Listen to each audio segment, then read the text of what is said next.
Secretary تعلیم سندھ نے صوبائی وزیر تعلیم سردار شاہ کے احکامات ہوا میں اڑا دیے۔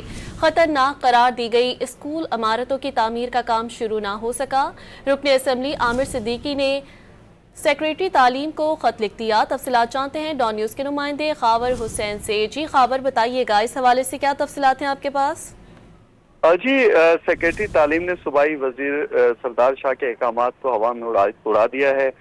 خطرناک قرار دی گئی اسکول کی عمارتوں کی تعمیر کا کام اب تک شروع نہیں ہو سکا ہے۔ محکمہ خزانہ اور ڈپٹی کمشنر ایسٹ کی رپورٹ کے باوجود سیکریٹری تعلیم کی جو خاموشی ہے وہ پراسرار نظر آتی ہے۔ اس حوالے سے رکن سندھ اسمبلی عامر صدیقی نے سیکریٹری تعلیم کو ایک خط لکھا ہے اور انہوں نے ان کو ایک دفعہ دوبارہ سے آگاہ کیا ہے کہ ان کے حلقے میں 11 اسکولوں میں کام شروع نہیں کیا جا سکا ہے۔ تعلیم صحت کے بنیادی حقوق آئین دیتا ہے اور آئین پاکستان کی خلاف ورزی کی جا رہی ہے۔ اس حوالے سے انہوں نے متعدد میٹنگز بھی کی ہیں ڈپٹی کمشنر سے بھی اور محکمہ خزانہ سے بھی، اور انہوں نے اس حوالے سے آگاہ کیا تھا کہ یہ خطرناک اسکول کی عمارتیں جو ہیں وہ کسی بھی بڑے حادثے کا سبب بن سکتی ہیں، کیونکہ وہاں پر بچے اسکول میں زیر تعلیم ہیں۔ اگر خدا نخواستہ کوئی بلڈنگ کلیپ کرتی ہے تو اس میں جانی نقصان ہونے کا خدشہ ہے، لیکن اس کے باوجود ابھی تک اس پر کوئی عمل درآمد ہوتا ہوا نظر نہیں آ رہا۔ خاور، تفصیلات سے آپ نے آگاہ کیا، شکریہ۔